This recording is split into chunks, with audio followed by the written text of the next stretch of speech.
السلام علیکم ورحمۃ اللہ وبرکاتہ۔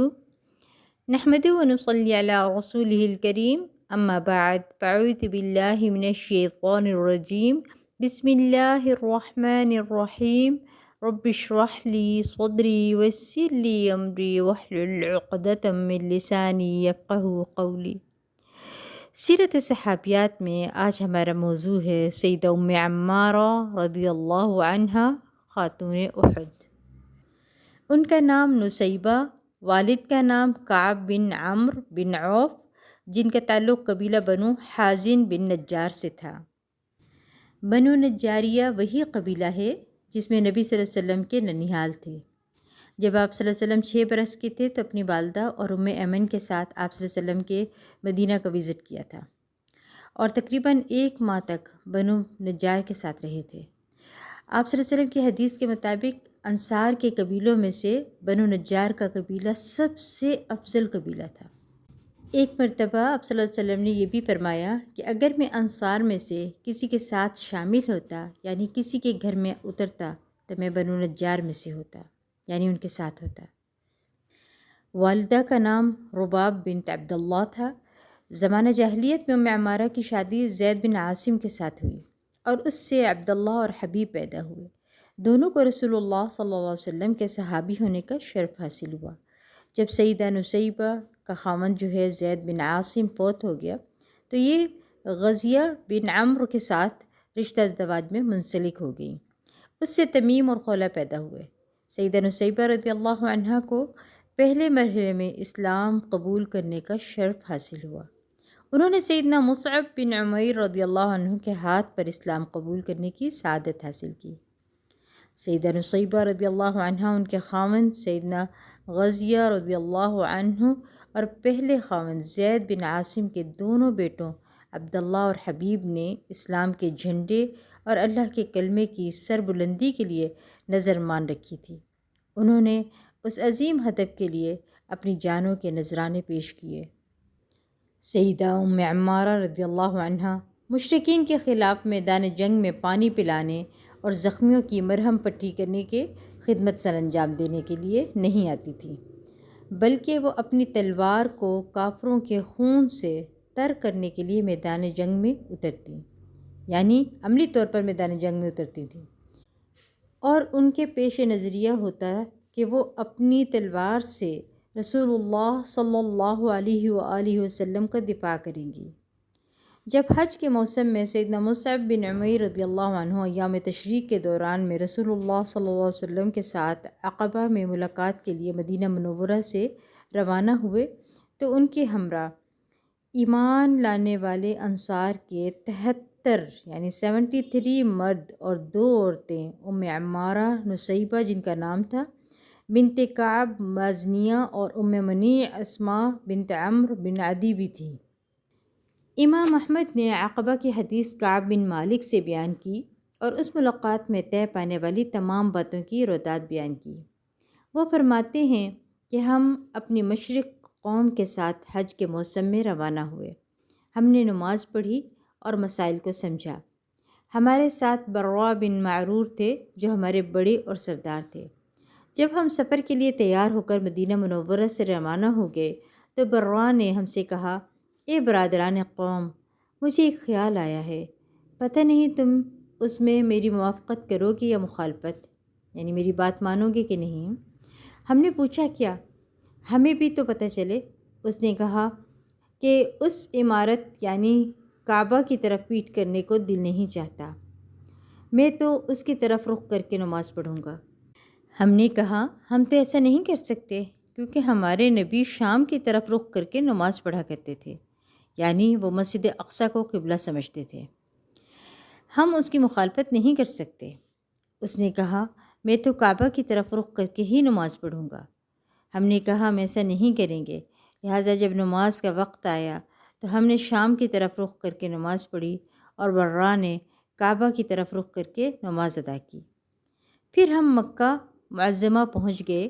جو کچھ برا نے کیا ہم نے اسے معیوب سمجھا، یعنی ہمیں اچھا نہیں لگا تھا، لیکن وہ اپنے موقف پر قائم رہے۔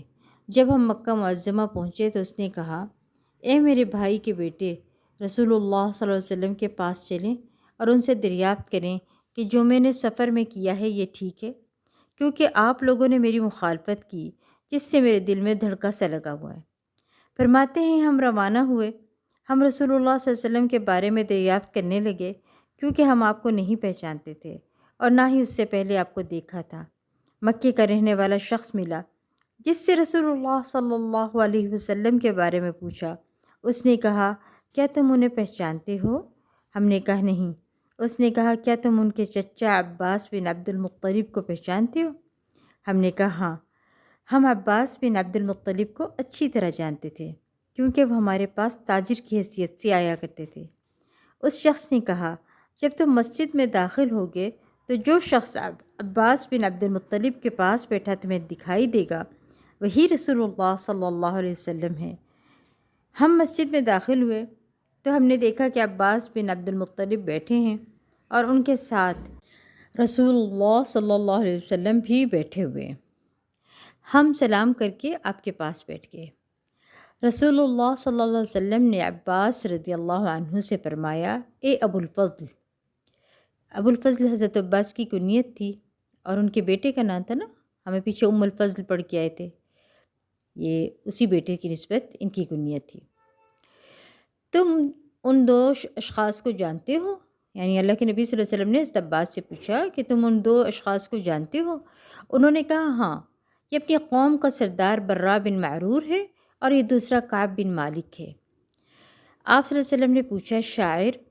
کعب فرماتے ہیں کہ میں رسول اللہ صلی اللہ علیہ وسلم کا فرمان نہیں بھول سکا۔ عرض کیا ہاں۔ برا بن معرور نے عرض کیا اے اللہ کے رسول، میں اس سفر میں روانہ ہوا، اللہ تعالیٰ نے میری اسلام کی طرف رہنمائی کر دی، میں نے سوچا کہ میں کعبہ کی طرف پیٹھ نہ کروں تو میں نے اس کی طرف رخ کر کے نماز پڑھی۔ میرے ساتھیوں نے میری مخالفت کی جس سے میرے دل میں کچھ کھٹکا سا پیدا ہوا۔ یا رسول اللہ صلی اللہ علیہ وسلم، میرے یہ طرز عمل آپ کی نظر میں کیسا ہے؟ رسول اللہ صلی اللہ علیہ وسلم نے فرمایا لقد كنت على قبلة لو صبرت عليها، تم ایک قبلہ کی طرف رخ کرتے تھے، کاش کہ تم اس پر قائم رہتے۔ پھر برا بن معرور نے اپنی رائے سے رجوع کر لیا اور رسول اللہ صلی اللہ علیہ وسلم کے قبلہ کی طرف نماز پڑھنا شروع کر دی اور ہمارے ساتھ شام کی طرف رخ کر کے نماز پڑھتے رہے۔ ان کے اہل خانہ کا خیال ہے کہ انہوں نے کعبہ کی طرف رخ کر کے نماز پڑھی، یہ بات درست نہیں ہے، ہم اس کے متعلق زیادہ بہتر جانتے ہیں۔ سیدنا کعب فرماتے ہیں کہ ہم حج کے لیے روانہ ہوئے۔ ایام تشریق کے دوران میں رسول اللہ صلی اللہ علیہ وسلم نے ہم سے عقبہ میں ملاقات کا وعدہ کیا۔ عقبہ یعنی گھاٹی۔ جب ہم حج سے فارغ ہوئے اور وہ رات آئی جب رسول اللہ صلی اللہ علیہ وسلم کے ساتھ ملاقات کرنا تھی، ہمارے ساتھ ہمارا سردار ابو جابر عبداللہ بن عمرو بن حرام بھی تھا۔ ہم اس ملاقات کو مشرکین سے چھپا رہے تھے۔ ہم نے اس سے بات کرتے ہوئے کہا اے ابو جابر، تم ہمارے سردار اور معزز ہو، ہم نہیں چاہتے کہ تم آخرت میں جہنم کا ایندھن بنو۔ پھر میں نے اسے اسلام قبول کرنے کی دعوت دی اور رسول اللہ صلی اللہ علیہ وسلم کے ساتھ خفیہ ملاقات کے بارے میں بتایا۔ اس نے اسلام قبول کر لیا اور ہمارے ساتھ بیعت عقبہ میں شامل ہوا اور اسے نقیب بنا لیا گیا۔ فرماتے ہیں اس رات ہم اپنے خیموں میں سوئے، جب رات کا تہائی حصہ گزر گیا تو ہم نے اپنے خیموں سے رسول اللہ صلی اللہ علیہ وسلم کے ساتھ ملاقات کے لیے روانہ ہوئے۔ ہم چپکے سے بڑی رازداری کے ساتھ دبے پاؤں چلے تاکہ کسی کو کان پتہ نہ چل جائے۔ ہم عقبہ میں ایک پہاڑی درے میں اکٹھے ہو گئے۔ ہم 70 مرد تھے اور 2 ہمارے ساتھ عورتیں تھیں۔ ان میں سے ایک نسیبہ بنت کعب تھیں جو ام عمارہ کی کنیت سے مشہور اور معروف تھیں، اور یہ بنو مازن بن نجار قبیلے کی خاتون تھی، اور دوسری عورت اسماء بنت عمرو بن عدی بن ثابت تھی، یہ بنو سلمہ قبیلے کے خاتون تھی اور ام منیع کی کنیت سے جانی پہچانی جاتی تھی۔ ہم درے میں اکٹھے ہو کر رسول اللہ صلی اللہ علیہ وسلم کا انتظار کرنے لگے۔ آپ صلی اللہ علیہ وسلم تشریف لائے اور آپ کے ساتھ عباس بن عبد المطلب تھے۔ انہوں نے ابھی اسلام قبول نہیں کیا تھا بلکہ اپنی قوم کے مذہب ہی پر عمل پیرا تھے، اور وہ اس لیے ساتھ آئے تھے کہ اپنے بھائی کے بیٹے کے بارے میں تسلی کر سکیں اور ان کے لیے حوصلے و اعتماد کا باعث بنے۔ آپ دیکھیں کہ مذہبی اختلاف اپنی جگہ ہے اور رشتہ داری کا حق وہ اپنی جگہ۔ سبحان اللہ۔ جب ہم بیٹھ گئے تو سب سے پہلے عباس بن عبد المطلب نے بات شروع کی۔ انہوں نے کہا، ایک خاندان خزرج مدینہ منورہ میں 2 قبیلے آباد تھے، ایک کا نام اوس اور دوسرے کا خزرج تھا۔ عباس بن عبد المطلب نے بات کو آگے بڑھاتے ہوئے کہا، تمہیں معلوم ہے کہ محمد صلی اللہ علیہ وسلم ہماری قوم کے ایک معزز فرد ہیں، انہیں اپنی قوم میں عزت اور وقار کی نگاہ سے دیکھا جاتا ہے، یہاں رہتے ہوئے ہر طرح سے محفوظ ہیں۔ ہم نے عباس بن عبد المطلب سے کہا، ہم نے آپ کی بات سن لی، اے اللہ کے رسول صلی اللہ علیہ وسلم، اب آپ کچھ ارشاد فرمائیں، ہم آپ کی زبان سے بات سننا چاہتے ہیں، آپ خود اپنے لیے تحفظات کا ذکر فرمائیں۔ رسول اللہ صلی اللہ علیہ وسلم نے گفتگو کا آغاز قرآن مجید کی تلاوت سے کیا، پھر آپ نے اللہ کی طرف دعوت دی، اسلام قبول کرنے کی سب حاضرین کو ترغیب دی اور پھر فرمایا، ابایعکم علی ان تمنعونی مما تمنعون منہ نساءکم و ابناءکم، میں تمہاری بیعت اس شرط پر لوں گا کہ تم اس بات کا عہد کرو کہ میرا اس طرح دفاع کرو گے جس طرح تم اپنی عورتوں اور بیٹوں کا دفاع کرتے ہو۔ ویسے بھی ایمان کا حصہ ہے نا، آپ صلی اللہ علیہ وسلم کی محبت سب سے زیادہ، یعنی اپنی اولاد، اپنے مال، اپنی ہر چیز سے، یہاں تک کہ اپنی جان سے بھی زیادہ محبت کرنا تو ایمان کی تکمیل کا ذریعہ ہے۔ سیدنا برا بن معرور نے رسول اللہ صلی اللہ علیہ وسلم کا ہاتھ پکڑا اور کہا، ہاں، قسم ہے اس ذات کی جس نے آپ کو حق دے کر بھیجا ہے، ہم آپ کا دفاع بالکل اسی طرح کریں گے جس طرح ہم اپنے اہل خانہ کا دفاع کرتے ہیں۔ اے اللہ کے رسول صلی اللہ علیہ وسلم، آپ ہماری بیعت کو قبول فرمائیں، ہم نسل در نسل جنگجو قوم ہیں۔ برا بن معرور رسول اللہ صلی اللہ علیہ وسلم سے بات کر رہا تھا کہ بنو عبد الاشبل کے حلیف ابو حیثم بن تیہان نے مداخلت کرتے ہوئے کہا، اے اللہ کے رسول، ہم سب لوگوں کو پس پشت ڈال کر آپ کے ساتھ تعلق جوڑ رہے ہیں، سب لوگوں کے ساتھ ہمارے عہد و پیمان منقطع ہو جائیں گے، کہیں ایسا تو نہیں ہوگا کہ جب اللہ تعالیٰ آپ کو غلبہ عطا کر دے تو آپ ہمیں چھوڑ کر اپنی قوم کے پاس واپس چلے جائیں؟ رسول اللہ صلی اللہ علیہ وسلم اس کی بات سن کر مسکرا دیے اور فرمایا، بل الدم الدم والہدم الہدم، انا منکم وانتم منی، احارب من حاربتم واسالم من سالمتم۔ اب میرا تمہارا جینا مرنا ایک ہوگا، میں تم سے ہوں اور تم مجھ سے ہو، صلح ہو یا پھر جنگ ہو، آپ کے سنگ ہوگی۔ رسول اللہ صلی اللہ علیہ وسلم نے فرمایا، آپ اپنے میں سے 12 نمائندے یعنی نقیب منتخب کریں جو تمام معاملات کے ذمہ دار ہوں۔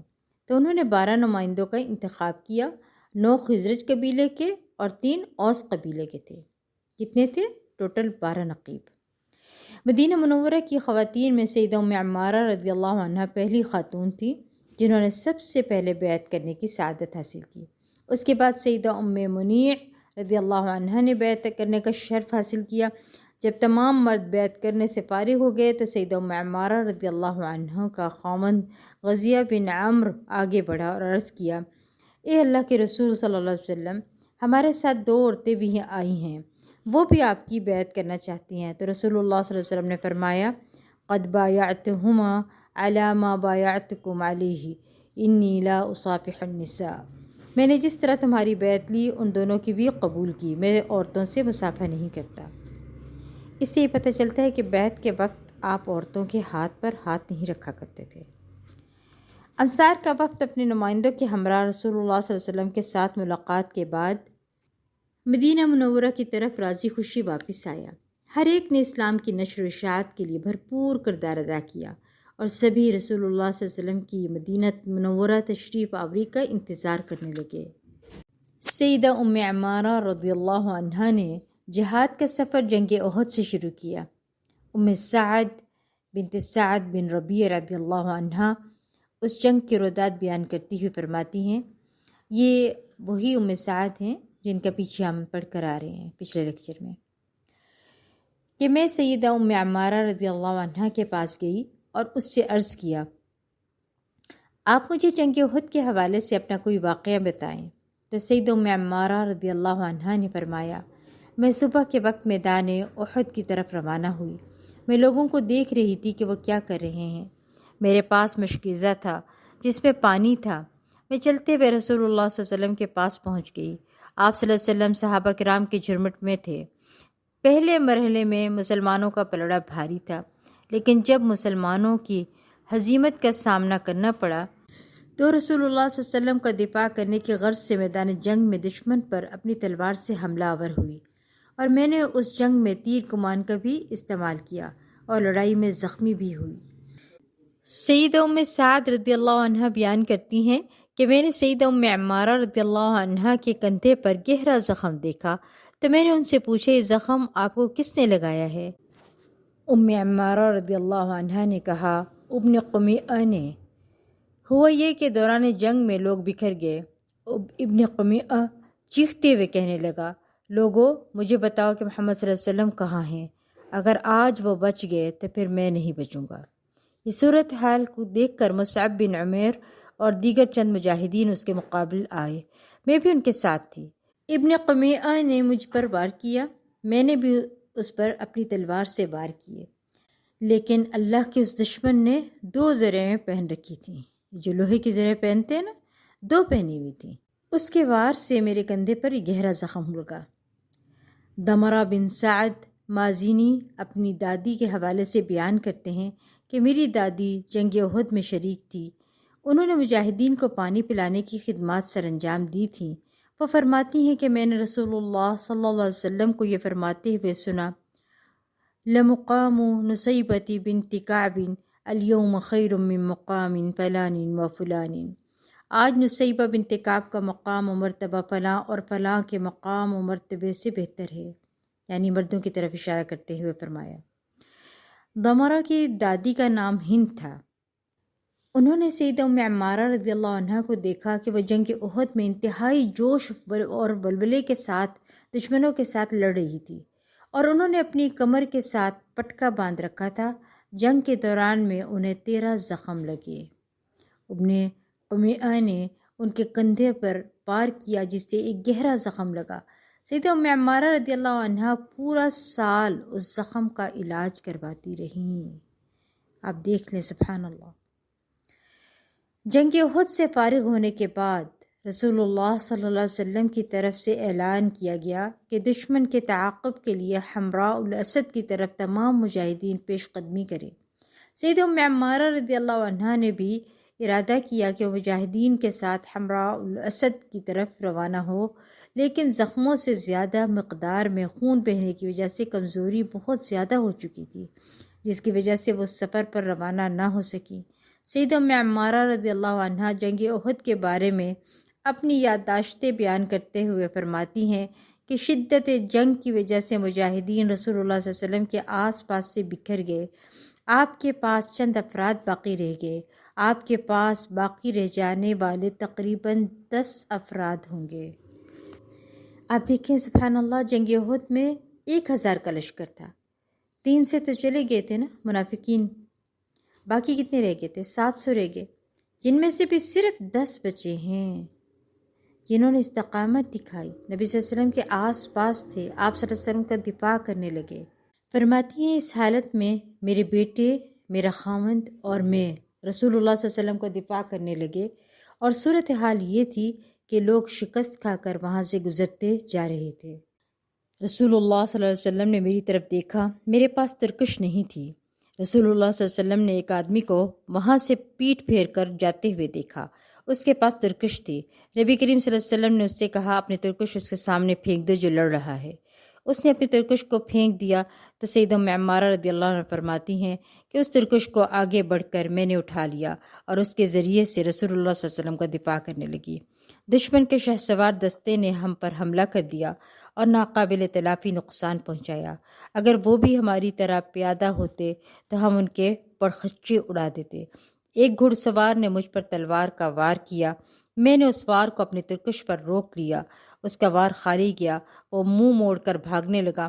میں نے اس کے گھوڑے کی ٹانگ پر تلوار کی ضرب لگائی جس سے گھوڑا لڑکھڑا کر زمین پر گر گیا۔ یہ منظر دیکھ کر رسول اللہ صلی اللہ علیہ وسلم اونچی آواز سے فرمانے لگے، اے ام عمارہ کے فرزند، اپنی والدہ کی مدد کر۔ میرے بیٹے نے میری مدد کی اور میں نے دشمن کو موت کے گھاٹ اتار دیا۔ عبداللہ بن زید ابن ام عمارہ کا واقعہ بیان کرتے ہیں کہ جنگ احد میں میرا بایاں بازو زخمی ہو گیا۔ دشمن کے ایک لمبے تڑنگے آدمی نے مجھ پر وار کیا اور چلا گیا۔ زخم سے خون رک نہیں رہا تھا۔ رسول اللہ صلی اللہ علیہ وسلم نے فرمایا کہ زخم پر پٹی باندھ لو۔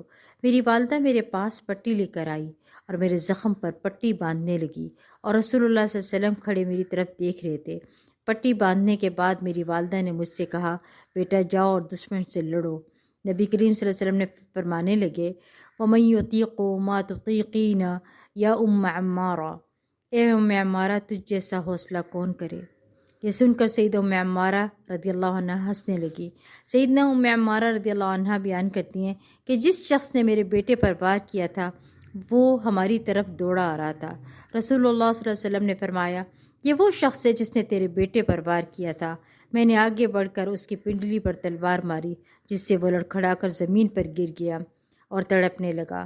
میں نے رسول اللہ صلی اللہ علیہ وسلم کو دیکھا کہ آپ یہ منظر دیکھ کر مسکرا رہے ہیں۔ آپ صلی اللہ علیہ وسلم نے فرمایا، اے ام عمارہ، تو نے بدلہ لے ہی لیا۔ اس کی سانس اکھڑی ہوئی تھی، اس پر ہم نے فیصلہ کن وار کر کے اسے موت کی نیند سلا دیا۔ نبی کریم صلی اللہ علیہ وسلم نے منظر دیکھ کر فرمایا، الحمدللہ الذی اطفرکی وقر عینیکی من عدوکی واراکی ثأریکی بعینیکی۔ شکر ہے اللہ کا جس نے تجھے کامیاب کیا اور دشمن کی طرف سے تیری دونوں آنکھوں کو ٹھنڈا کیا اور تجھے تیری آنکھوں سے بدلہ دکھا دیا۔ عبداللہ بن زید کہتے ہیں کہ میں رسول اللہ صلی اللہ علیہ وسلم کے ساتھ جنگ احد میں حاضر ہوا۔ جب لوگ رسول اللہ صلی اللہ علیہ وسلم کے پاس سے بکھر گئے تو میں اور میری امی رسول اللہ صلی اللہ علیہ وسلم کے قریب آ گئے۔ رسول اللہ صلی اللہ علیہ وسلم نے فرمایا، اے عمارہ کے فرزند۔ میں نے کہا، جی ہاں اے اللہ کے رسول صلی اللہ علیہ وسلم۔ آپ نے فرمایا، تیر چلاؤ اور اپنی والدہ کے زخم پر پٹی کرو، اللہ تعالیٰ تم دونوں کو اپنی برکت سے نوازے، یعنی بارک اللہ فیکما۔ میری والدہ نے کہا، اے اللہ کے رسول صلی اللہ علیہ وسلم، ہمارے لیے دعا کریں کہ جنت میں ہم آپ کے ساتھ ہوں۔ نبی کریم صلی اللہ علیہ وسلم نے دعا کی، اللہم اجعلہم رفقائی فی الجنہ، الہی ان کو جنت میں میرا ساتھی بنا دے۔ سبحان اللہ۔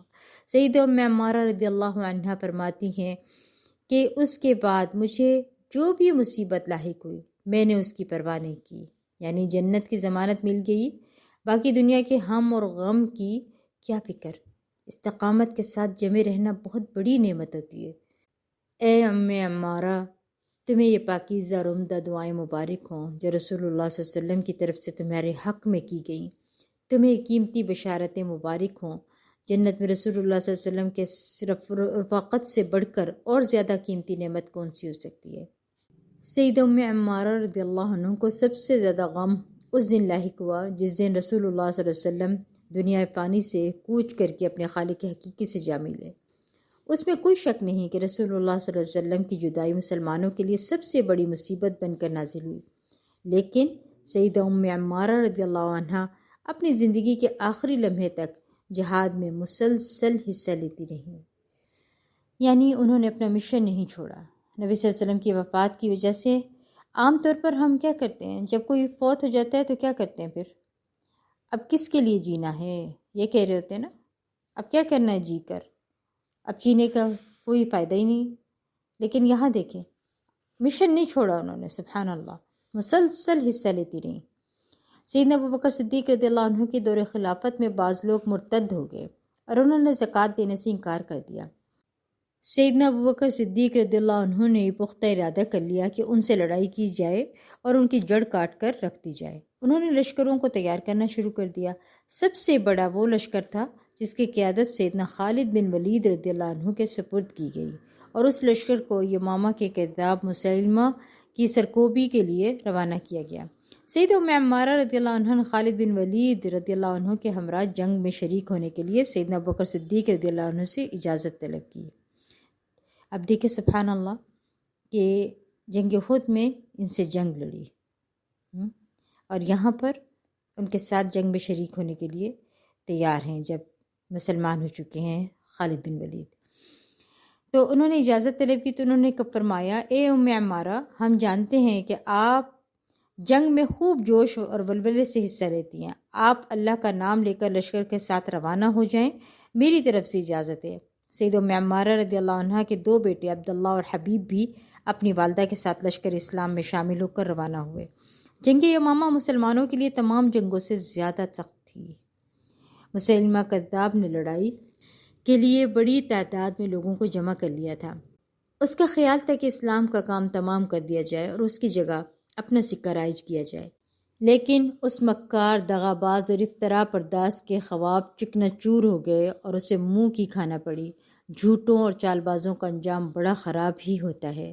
مسیلمہ کذاب کا ارادہ تھا کہ سیدنا محمد مصطفیٰ صلی اللہ علیہ وسلم نے اسلام کی جو بلند ترین عمارت کو مضبوط ستونوں پر کھڑا کیا تھا اسے توڑ پھوڑ دیا جائے۔ اس کے خیال میں یہ کام آسان تھا، وہ اللہ سبحانہ وتعالیٰ کے درج ذیل فرمان سے بے خبر تھا۔ ارشاد باری تعالیٰ ہے الیوم اکملت لکم دینکم واتممت علیکم نعمتی ورضیت لکم الاسلام دینا۔ آج میں نے تمہارا دین مکمل کر دیا اور تم پر اپنی نعمت کو پورا کر دیا اور تمہارے لیے اسلام کو بطور دین پسند کر لیا۔ معرکہ رائی کے دوران میں مسیلمہ کے لشکر نے سید ام عمارہ رضی اللہ عنہ کے بیٹے حبیب کو گرفتار کر لیا اور اسے مسیلمہ کذاب کے پاس لے آئے۔ مسیلمہ نے سیدنا حبیب رضی اللہ عنہ سے کہا، کیا تم گواہی دیتے ہو کہ محمد صلی اللہ علیہ وسلم اللہ کے رسول ہیں؟ انہوں نے کہا ہاں۔ مسیلمہ کذاب نے کہا، کیا تم گواہی دیتے ہو کہ میں اللہ کا رسول ہوں؟ سیدنا حبیب رضی اللہ عنہ نے کہا، مجھے سنائی نہیں دے رہا۔ مسیلمہ کذاب نے دوبارہ کہا، کیا تم گواہی دیتے کہ محمد صلی اللہ علیہ وسلم اللہ کے رسول ہیں؟ سیدنا حبیب رضی اللہ عنہ نے کہا ہاں۔ مسیلمہ نے کہا، تم گواہی دیتے ہو کہ میں اللہ کا رسول ہوں؟ سیدنا حبیب رضی اللہ عنہ نے کہا، مجھے سنائی نہیں دے رہا۔ مسیلمہ کذاب نے بار بار ان سے یہی پوچھا اور انہوں نے ہر دفعہ ایک ہی جواب دیا۔ مسیلمہ کذاب نے غضبناک ہو کر جلاد کو حکم دیا کہ حبیب رضی اللہ عنہ کے جسم کے اعضاء کاٹ دیے جائیں اور ہر عضو کو کاٹنے سے پہلے اس سے یہی سوال کیا جائے، جب تک وہ مجھے رسول نہ مانے اعضاء کاٹنے کا عمل جاری رکھا جائے۔ سیدنا حبیب رضی اللہ عنہ نے مثالی نوعیت کی استقامت کا مظاہرہ کیا اور اپنے جواب میں کوئی تبدیلی نہ آنے دی، یہاں تک کہ ان کی روح قفس ننسری سے پرواز کر گئی۔ انہوں نے اپنی جان دے دی لیکن مسیلمہ کذاب کے مطالبے کو تسلیم نہیں کیا۔ اللہ انہیں اپنی جوار رحمت میں جگہ عطا کرے۔ مالک بن عمرو ثقفی نے اس موقع پر نہایت ہی عمدہ اشعار کہے ہیں، مضى صاحبي قبلي وخلفت بعده فكيف بأعضاء البقية أصنع. وقال له الكذاب تشهد أنني رسول فأومى أنني لست أسمع. فقال أتشهد أنها لمحمد فنادى بدعوى الحق لا يتتعتع. فضرب الرأس فيه بسيفه غوی لحاہ اللہ بالفتک مولع۔ میرا ساتھی مجھ سے پہلے چلا گیا اور میں پیچھے رہ گیا، میں اپنے باقی اعضاء کو کیا کروں گا؟ انہیں ایک جھوٹے نے کہا، کیا تم گواہی دیتے ہو کہ میں رسول ہوں؟ انہوں نے اشارہ کیا کہ مجھے سنتا ہی نہیں ہے۔ اس نے کہا کہ تم گواہی دیتے ہو کہ محمد اللہ کے رسول ہیں؟ تو اس نے بغیر ہچکچاہٹ ببانگ دہل سچی بات کا اعلان کر دیا۔ اس پر اس کمینے ملعون اور ناہنجار نے اس کا سر قلم کر دیا۔ کیا سیدنا حبیب رضی اللہ عنہ کا خون رائے گاہ جائے گا؟ ہرگز نہیں۔ اللہ عدل و انصاف کے ساتھ فیصلہ کرنے والا ہے، وہ یہ پسند نہیں کرے گا کہ سیدنا حبیب رضی اللہ عنہ کا خون رائے گاہ چلا جائے۔ جو مجاہد بھی جنگ یمامہ میں شریک ہوا، اس کی دلی تمنا یہ تھی کہ وہ مسیلمہ کذاب کی گردن اڑانے میں کامیاب ہو، لیکن اللہ سبحانہ تعالیٰ نے چاہا کہ اعزاز سیدنا حبیب رضی اللہ عنہ کے بھائی کو حاصل ہو۔ وحشی بن حرب کا ارادہ یہ تھا کہ مسیلمہ کذاب کو قتل کرے، اس طرح اس کا وہ جرم مٹ سکے جو اس نے جنگ احد میں سیدنا حمزہ بن عبد المطلب رضی اللہ عنہ کو قتل کرنے کا کیا تھا۔ وحشی بن حرب نے اپنا نیزہ مسیلمہ کذاب کی طرف سیدھا کیا اور اسے بڑی مہارت کے ساتھ پھینکا۔ نیزہ ابھی مسیلمہ کذاب کے ناپاک جسم تک پہنچا نہیں تھا کہ سیدنا حبیب رضی اللہ عنہ کے بھائی سیدنا عبداللہ بن زید رضی اللہ عنہ کی تلوار نے اس کذاب کے پرخچے اڑا دیے تھے۔ اللہ کے سوا کوئی نہیں جانتا کہ مسیلمہ کذاب کو کس نے قتل کیا۔ جب سیدنا عبداللہ بن زید رضی اللہ عنہ نے اپنی والدہ کو مسیلمہ کے قتل ہو جانے کی اطلاع دی تو اللہ تعالیٰ کا شکر ادا کرنے کی غرض سے سجدہ ریز ہو گئیں ان کے جسم پر اس جنگ میں 12 زخم لگ چکے تھے اور ایک بازو بھی کٹ چکا تھا۔ سیدنا ابوبکر صدیق رضی اللہ عنہ نے اپنے رب تعالیٰ، اپنے رسول مقبول صلی اللہ علیہ وسلم اور اہل ایمان کے ساتھ وفاداری کا معاہدہ نبھاتے ہوئے مرتدین کے فتنے کو ہمیشہ کے لیے دفن کر دیا اور اسلام کے گلشن کو اسی طرح بہار آشنا کر دیا جس طرح کہ وہ حبیب کبریا سیدنا محمد مصطفیٰ صلی اللہ علیہ وسلم کی زندگی میں تھا۔ اللہ تعالیٰ انہیں جزائے خیر سے نوازے اور وہ مقام عطا کرے جس کے وہ اہل ہیں اور ان کا ٹھکانہ جنت میں بنائے، آمین۔ سیدنا ابوبکر صدیق رضی اللہ عنہ مومنہ مجاہدہ سیدہ ام عمارہ رضی اللہ عنہ کو نہیں بھولے۔ وہ اور سیدنا خالد بن ولید رضی اللہ عنہ ان کی تیمارداری کے لیے ان کے گھر تشریف لے جاتے رہے یہاں تک کہ وہ شفا یاب ہو گئیں۔ سیدہ ام عمارہ کے جہاد کی صحابہ کرام کی طرف سے قدردانی۔ عمر مومنین سیدنا عمر بن خطاب رضی اللہ عنہ کے پاس چادریں آئیں۔ ان میں ایک لمبی چوڑی اور نہایت عمدہ چادر تھی۔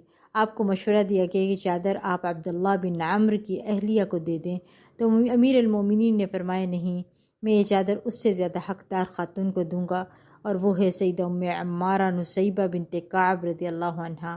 میں نے جنگ میں رسول اللہ صلی اللہ علیہ وسلم کو یہ فرماتے ہوئے سنا تھا، ملتفت بیمینا ولا شمالا الا وانا اراها تقاتل دونی۔ میں نے اپنے دائیں اور بائیں دیکھا تو اسے میں نے اس حالت میں دیکھا کہ وہ میرے دفاع میں لڑی ہے، یعنی پوری طرح ڈھال کا کام کیا انہوں نے۔ دائیں طرف سے دشمن آتے تو وہ دائیں طرف سے لڑنا شروع کر دیتی، بائیں طرف سے دشمن آتے تو بائیں طرف سے لڑنا شروع کر دیتی۔ سیدہ ام عمارہ رضی اللہ عنہ اپنی گفتار اور کردار میں ایک مثالی صدق دل رکھنے والی مومنہ اور مجاہدہ خاتون تھی۔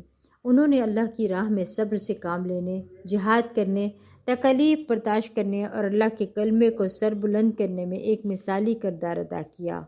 انہوں نے اپنے بیٹوں کو اللہ سبحانہ تعالیٰ کی محبت میں پروان چڑھایا اور ان کے دلوں میں رسول مقبول صلی اللہ علیہ وسلم کی محبت پیدا کی۔ جب وہ اپنے خالق حقیقی سے جا ملے تو رسول اللہ صلی اللہ علیہ وسلم ان سے راضی تھے۔ اللہ تعالیٰ سیدہ ام عمارہ، ان کے خامد اور بیٹوں عبداللہ اور حبیب رضی اللہ عنہم پر اپنی رحمت کی برکھا برسائے۔ انہوں نے اپنی پوری زندگی اسلام کی سربلندی کے لیے صرف کی اور اس کا حق ادا کر دیا۔